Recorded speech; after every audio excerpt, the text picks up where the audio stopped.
what is ECI? What type of organization is this? Economic Council of India is one of the strategic organization. The organization is being advised and managed by high-end intellectuals and professionals, armed forces, diplomats, etc. What rights we have in the terms of economic rights? We do have all the rights with us under the Constitution, the gambit of the Constitution. Only thing is, it is a sad part that the taxpayers needs to be heard more, to be valued more, and there has to be a centralized mechanism which should also come forward. How influence people involve the people of our country so that they know the roles and responsibility toward this peace economies? The world has experienced one of the biggest program called Clean India Mission, where the awareness was the key today. So likewise, the economic awareness, especially involving the youth as well as the women. So to achieve the youth-led economic empowerment, so-called the present and future of the country, or the woman-led economic empowerment, so-called the Mahalakshmi. Today, peace economy, hence, is going to be a game changer in time to come.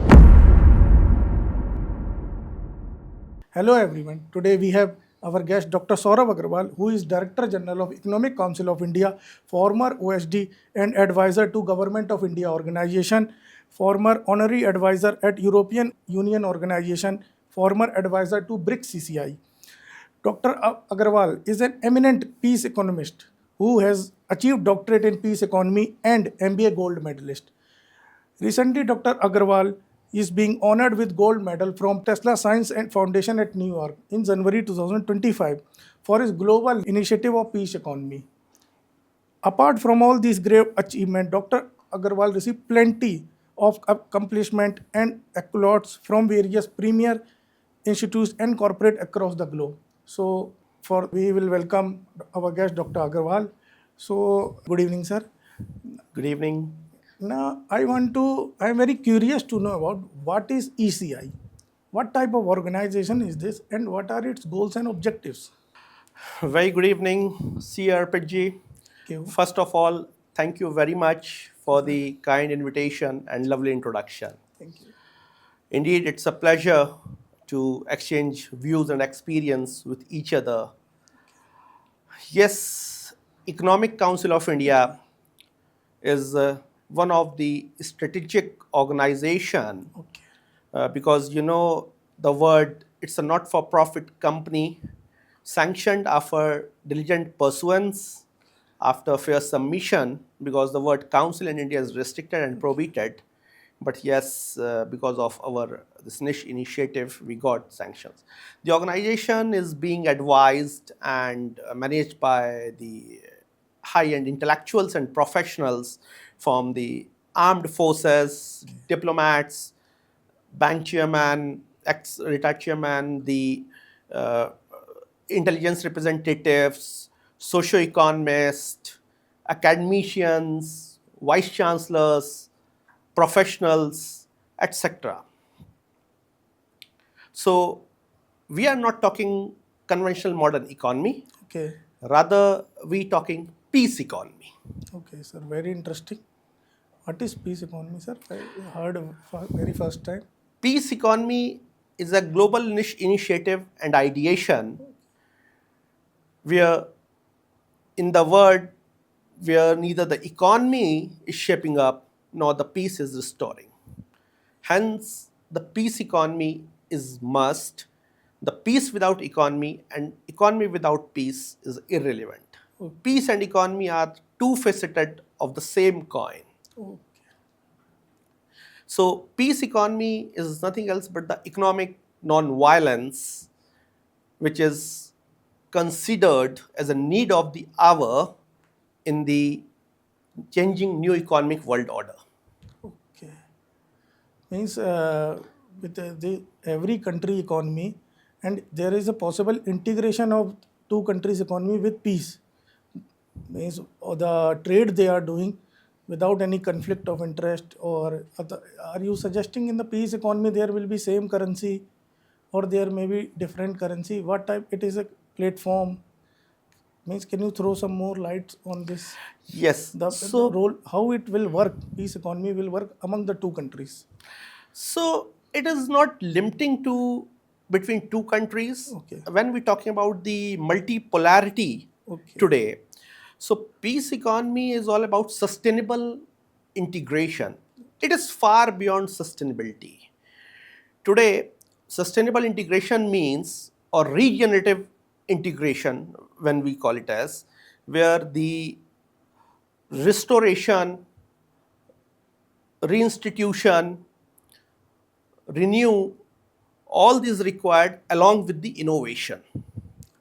When it comes to the trade barriers, when it comes to the food security, so peace economy or its impact will achieve you net zero, net climate, net peace, net positive society, and net economic growth. Okay. So you talked about economic integrity. So what is this? What kind of purpose it will fulfill? Economic integrity. Very interesting.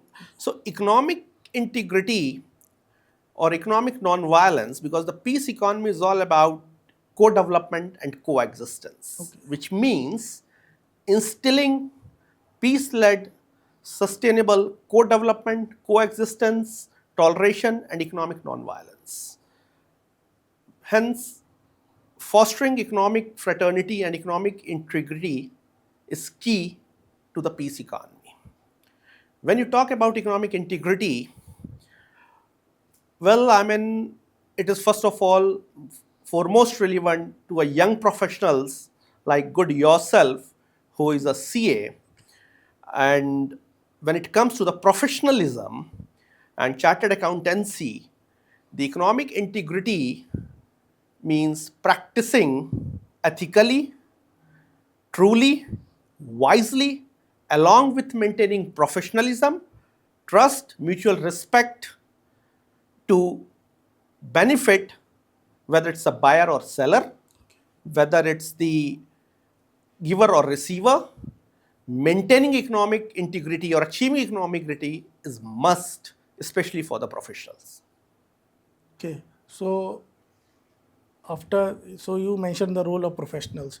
So along with chartered accountant, what all professionals will be useful in this economic integrity at the world level? So when we talk about peace economy and economic integrity is one of the, we can say the pillar achieving the economic non-violence. The chartered accountant are the auditors who are responsible today for managing day-to-day books, whether it's for-profit organization, not-for-profit organization, or the multilateral agencies or the government authorities. When we talk about the economic integrity and its significance to the chartered accountancy, yes, the maintaining economic accountability, economic transparency, and the fair submission of books is must today. You being the professional, it is the onus, not the employer or the employee or the professional who should practice economic integrity. Is you are talking about the transparency, which the government and the public will know with this economic integrity. Well, very fairly said, today we all know what we are experiencing today. The deficit, the trust deficit is very high. The, I mean, transparency is today missing, whether it comes to the, I don't want to take a name, but today, every day we see a lot of names, whether it's a corporate or it's the SMEs who are getting jeopardized. And agencies are always integrating, and the corporates or the taxpayer are getting, scrutinized. Why? Very simple reason. I mean, yes, the books needs to be maintained. Okay. Yes, I mean, there are few adjustments to be done, Okay. but the declaration, the accountability has to be both the side, whether it is the organization or whether it is the auditor. Yes. So you are talking about, sir, economic non-violence. Can you give few example of economic violence, sir? So the people will understand what will bring the economic non-violence. Yeah, what is the aspect of no, economic non-violence? Economic non-violence, you can name any. I mean, today, if you name the default of the corporates, the banks today, the way the globalization is happening, there is all about the economic violence, may in terms of the trade war, may in terms of the money laundering, may in terms of the default, may in terms of the lot of things. I mean, when we talk about the violence, this is all part of economic violence, which takes to the battlefield or to the war field. But when we talk about economic non-violence, which means not limiting to creating the surplus, but also taking the economic trusteeship to cater the society, the family, so-called the sustainable integration, where the balancing of peace along with the economy, hence to achieve the economic non-violence. So we can say that after this, if your project is implemented, we can bring back Nirav Modi, Vijay Mallya to India to recover the loans with this economic non-violence concept. Well, if they would have practiced the economic non-violence, why the absconders? No, Why the once they have absconders? absconding, now we can bring back with your concept of economic non-violence. See, the to bring back or not to bring back, this The is a matter of. British government will agree to our economic non-violence offer. See, it is any government. It is not limiting to the British government or India government or any Any country, government. yes. I mean, today when we talk about the economic non-violence, it's all about practice. How we going to practice? Practice makes man's perfect. Practice and man's, when it becomes the perfect, it makes the perfect nation. So, as I say, when it comes to economic non-violence, it's all about balancing with the peace. And the word peace is missing with the corporate today. That's the question. Sir, but government is also favoring big corporate house. But first, if the person got absconding, then it is said that there was hand of government also in that. So how a person got a clearance who is defaulter? So basically, I think government is also not promoting this economic non-violence. If See, that's why we come in picture. That's why the Economic Council of India and our global niche initiative of peace economy, where the economic integrity or economic non-violence, which leads to co-development and coexistence, is must. When it comes to the catching or bringing back the absconders, see, it's a matter of an investigation. It's a matter of the inquiry and the government. So that is why we are saying that we have to shift from greed to need, from want to desire, desire to want. So what we want today? We want a battlefield or green field? We want a pen or a gun? So that's what this act of balancing with the peace and economy is must today. okay, so I want to ask about the role of ECI for doing the this peace economy. What will ECI do at worldwide level? Well, I mean, first of all, I'm thankful to all the representatives of ECI today within India, and today we have chapter representative across the world in 10, 12 countries, Yes. and a lot of development partners as well. So this niche initiative, that's why you see being a typical economic organization or only limiting to the economist or only to the academician, we have all the stakeholders of the society, whether the professionals, whether the forces, whether the agencies, whether the corporates, activists, because each and everyone has a contribution towards the society, towards the economic growth. Yes. So that is why ECI is being chosen, I would say, and blessed and kind enough that I have been given a mandate as a Director General at this young age, half the experience of the experts who are sitting across the globe to take this concept forward. And ECI, with full integrity, we taking this forward in a very good way.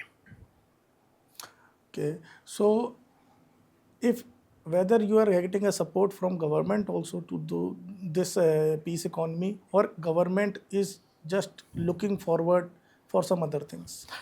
So all supports are welcome until unless it is economic accountability and when it is going with the peace-led towards the peace-led economic co-development. So we are drafting few proposal for the national government as well as the international government, because we are putting house in order, which is almost on the place, and now we got a lot of intellectual rights on peace economy on the global basis, which has been approved and granted after a lot of due diligence, submissions, follow-ups. So now we are on the verge of initiating dialogue with the local as well as with the federal governments. Okay, so at the national level, peace economy will how influence people, involve the people of our country, so that they know the roles and responsibility toward this peace economy's concept. Well, to say as the, India is a huge country and the vast Yes, country. in terms of For population. me, the country first, I mean, the humanity first, I Yeah. mean. So today, irrespective of the political debate or religious debate, and the economic debate is must at the grassroots level. If we want to churn the economy, the economic awareness is the key. Like the world has experienced one of the biggest program called Clean India Mission, Okay. where the awareness was the key today. So likewise, the awareness, the economic awareness, especially involving the youth as well as the women.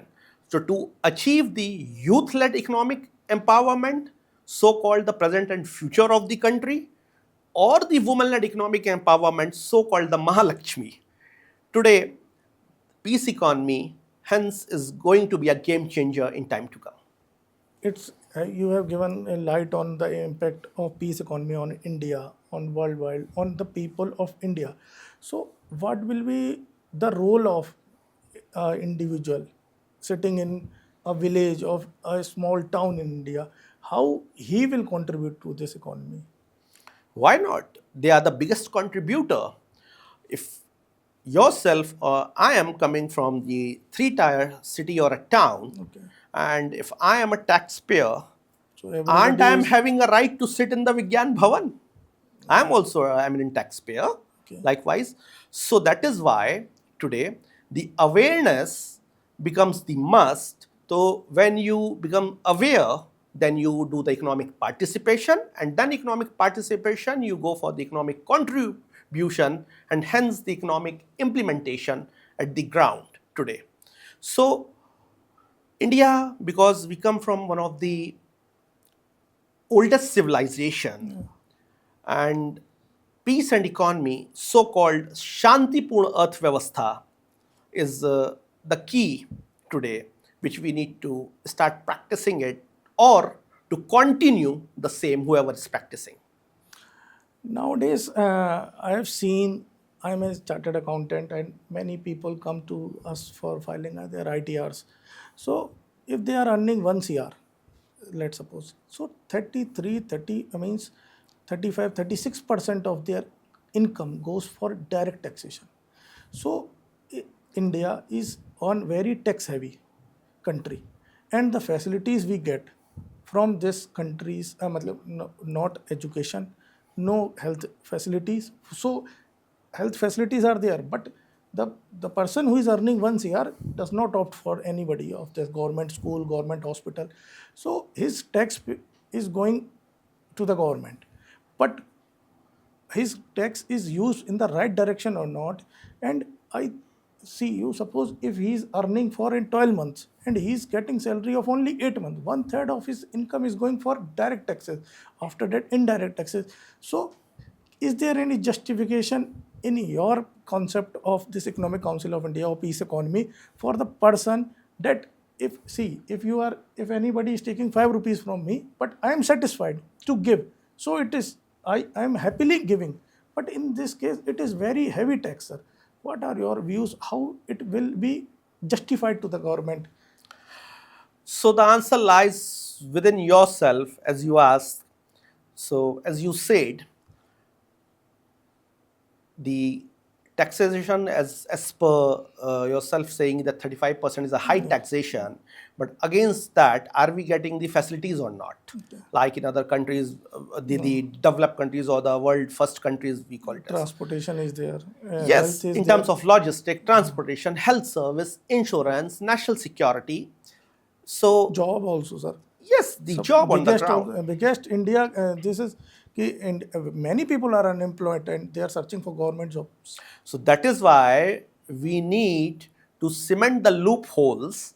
It's a time to create the awareness, time to go for the movement, time for the regenerative co-development. I mean, to where the cementing, the gaps can be filled. So more the saving. So that is why when we talk about the economic integrity, where the economic accountability, transparency, economic trusteeship is part of it, is need of the hour today if we really want to make India as a $5 trillion economy, and when we are one of the leading superpower and going to become the superpower, and very soon going to be in the top 3 economy, which all the leading premier agencies or the institutes are forecasting today. So today, to achieve the same, it is must where the youth should come forward. When you know your voting rights, so you should also know your economic rights. So, as India is facing very much problem of brain drain. So with niche mind, why highest paid minds drain from India? They go to US and all. So cannot we develop an economic system infrastructure for India in India so that our brain remain in India only? By this we can get development. Why if we are asking weapons from the other countries? And developers are mainly most in high places there are Indians only. So why cannot keep them in India and get them best out of it? So, as we all know, India were basically on the service-oriented nation when it comes to the IT and other areas, which we are now switching the manufacturing nation It. towards along with that. So that is why I'm saying ki when you really want to achieve this and you want to the best brains, as you say, whether it's a NASA, whether it's a different organization, they are IBM, all Microsoft. moving abroad. But the time is also coming where I know a lot of people who are coming back to the mother country. Yes. So how to increase the ratio is need of the hour, where the corporate along with the government, along with the civil society organization, and the individual at the grassroots level and the policy making should work as a joint stakeholder to work upon that. This is the continuous process. See, 20% people hold India's 80% of wealth. So big houses, I will not name you, but many people want to do business, want to set up an industry. See, they are struggling, but they very much there are bottlenecks like no finances, proper finances, and no unsecured finances. Everybody wants give security. If the person is having 100 acres of land, then why he will take for a loan? He will buy one piece of land and he can start his own business. If a person is having an idea but not financing, no bank, no NBFC is going to support them, because they want you bring 2-3 years finances, 2-3 old company you want, and heavy secured deposit. So as an economic council of India and the roles, what you will means suggestions to your government for the middle class or this mid SMEs or this MSMEs group of industries. What suggestion will you? So yes, I do agree with you. I fully agree. Rich getting richer, poor getting poorer. And And the big fish is eating the small fish. If a poor is struggling also, if the fish is trying to set up in this, then they will create such a nonsense that he will give up. so, I mean, that's the law of the nature, to be very sorry to say that, but that's the law of the nature. I mean, but when we talk about that the rich getting richer and the poor getting poorer, so in this case, that is why, and this is the economic violence, as you asked in beginning. Yeah.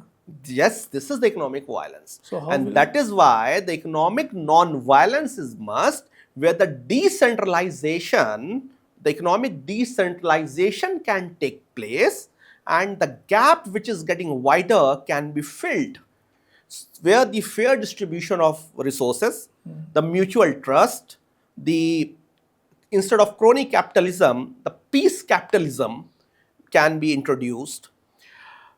Coming to the another question, I mean, and the government is taking, or our, I mean, suggestion to the government. Yes, we appreciate that the Ministry of Cooperation is established today. The cooperative reform is must today, where at the grassroots level again, whether it's the panchayat, whether it's the block, district, village? state, or national, the integrated so-called the regenerative co-development, where the restoration, revitalization, the renew of things along with innovation can take place. For a classic example, in India, any marriage happen in a village, in a town, people go for the contribution, Yes. and it's some cooperative model, Yes. where if, let's say, tomorrow I'm going to marry my daughter, or you're going to marry your daughter, or we go to our friend's daughter wedding, and we going with any gift, any envelope, whatever, depend on our wealth, depend on our pocket, depend on our wallet.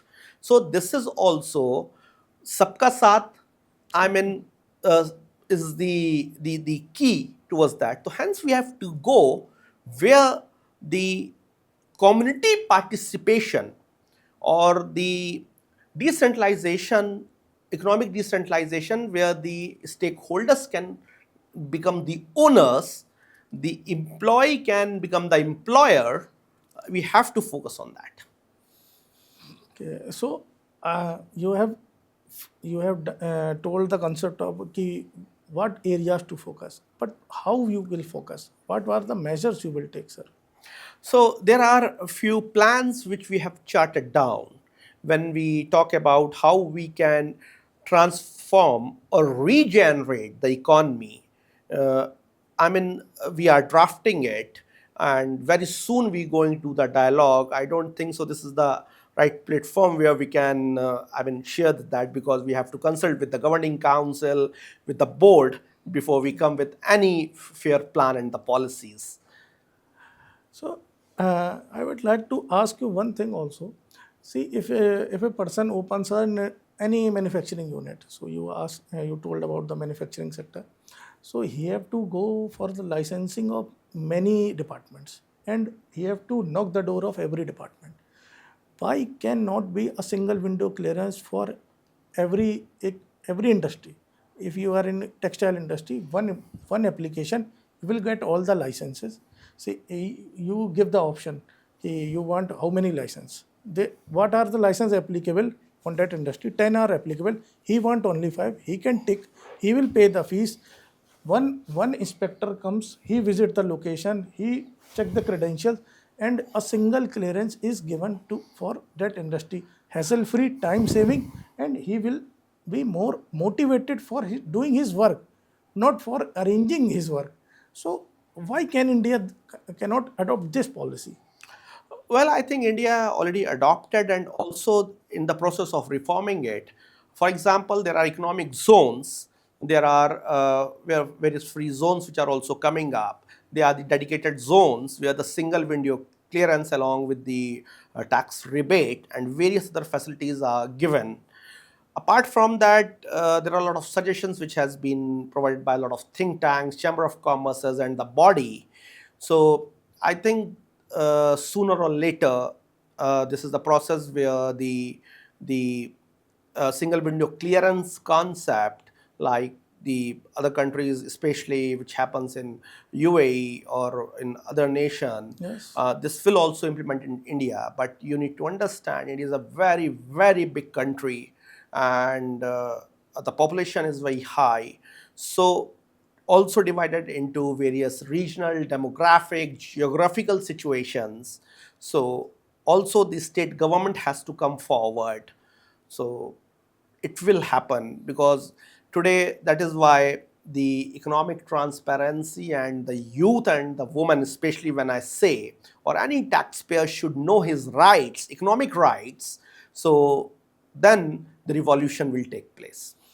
So, apart from the existing economic rights, what all new rights will come to the particular population of India?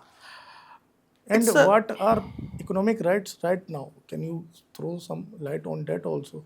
Ki what rights we have in the terms of economic rights? So our constitution, whatever the constitution allows us, we do have all the rights with us uh, under the constitution, the gambit of the constitution. Only thing is, it is a sad part that the taxpayers needs to be heard more, to be valued more, and there has to be a centralized mechanism which should also come forward. For example, from the Economic Council of India, we have just started some correspondence where we are saying, why not to declare Economy Day of India, Okay. where we have charted down a certain plan, and we are writing to corporate, to the banks, to the government, to do the campaigning for declaration of the Economy Day of India. Like you talk about corporate, there is a provision in companies that every company who is a certain limits of turnover and capital have to do CSR, Yes. corporate social responsibility. So, but it is not mandatory for every company. It is only recommendatory. And if they are not doing, then they have to cite the reasons why they have not done. So government has done first. Government is taking taxes. After that, there is responsibility of CSR. But if there is, you have made mandated a thing, why there are no penal provisions for this non-compliance of CSR? You triggered the right thing. So, first of all, it's a time where the corporate social responsibility should be rephrased with the collective sustainable responsibility. Yeah. The corporate, yes, they are one of the largest tax contributor. Okay. Hence, the economic trusteeship comes in the picture. That is why a change in the mindset is required when we talk about that corporate motive is to create the surplus, which is fine.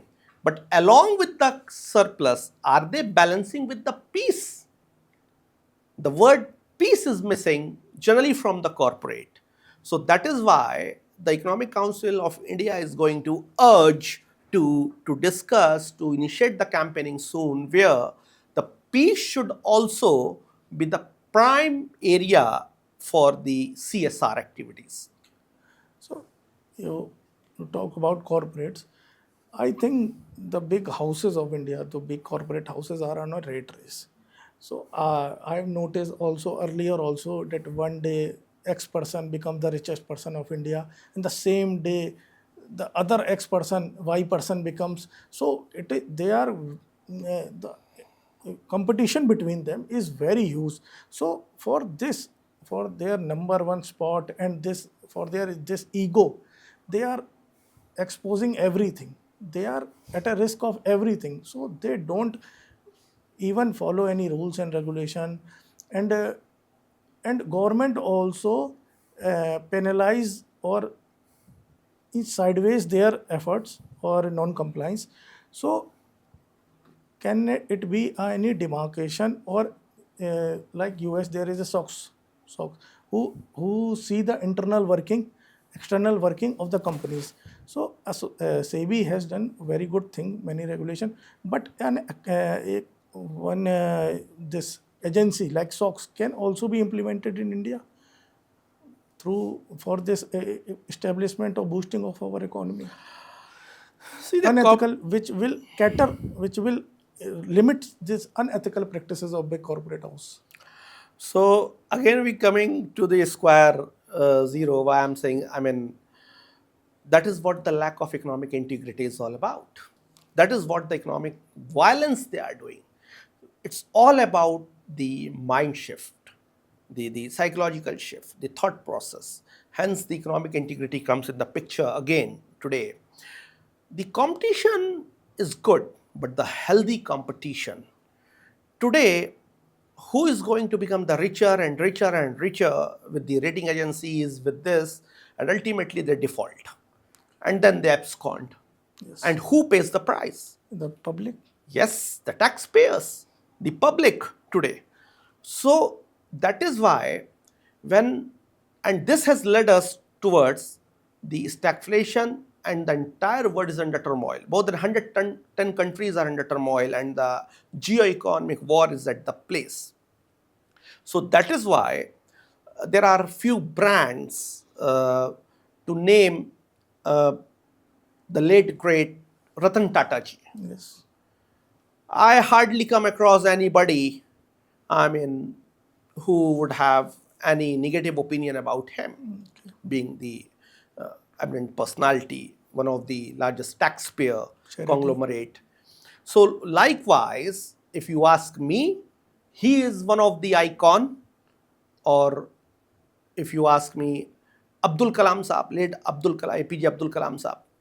He is the another icon. If you ask me for the peace economy, they are the real harbinger of the peace economy.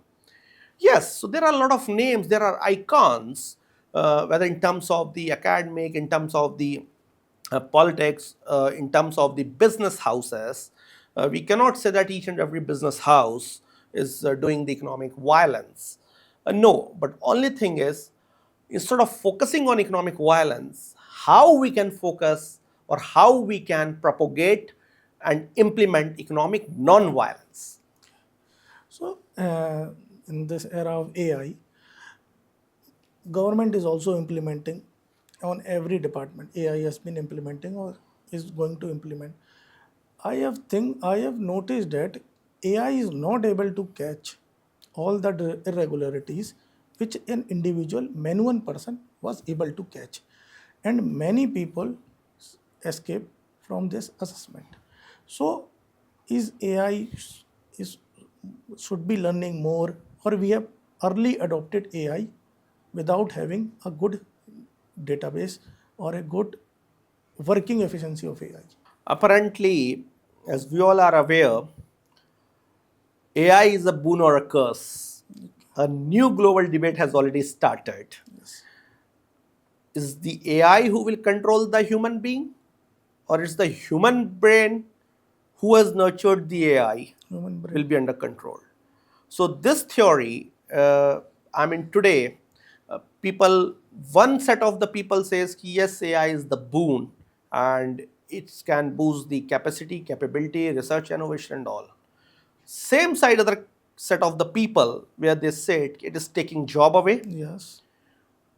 It is used as a destructive tool, where the AI war dogs are coming on the border. Cyber attacks. AI machineries are coming today.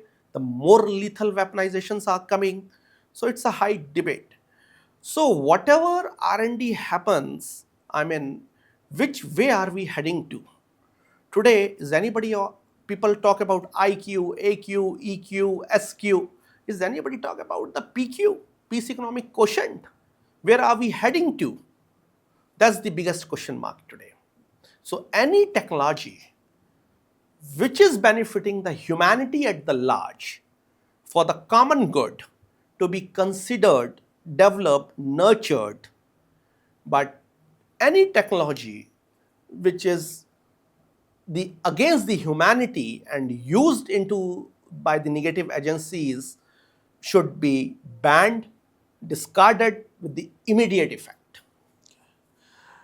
So it was not talking to you, sir. And I would like to have an closing suggestions or advice to our viewers in terms of economy, in terms of career, in terms of your experience as you have been serving government organizations. You are you have done a lot of things in your life. So a personal experience, a personal bit of advice to our viewers, sir. I'm still learning, Okay. and it's a continuous process. Yes. But yes, it's a fact that I'm a hardcore practitioner of a peace economy. I appeal and I urge, especially to the youth, as I reiterate, the youth are so called the Yuva, are the present and future of any nation, and the women, so called the Mahalakshmi, are the epic economic center to work on the old fundamentals where the economic system was based on dhar, earth, kam, moksha. We should focus and see the history, because today the balancing with the peace and economy is a must today. Everybody should have to think upon that, and the economic non-violence or the co-development coexistence is the need of the hour. It's all about the practice, mindset, and a little bit shift from our existing to hold our desire, what we want today, a need or a greed. That's what we need to look upon within self. So, friends, this was Dr. Saurav Agrawal, Director General of ECI.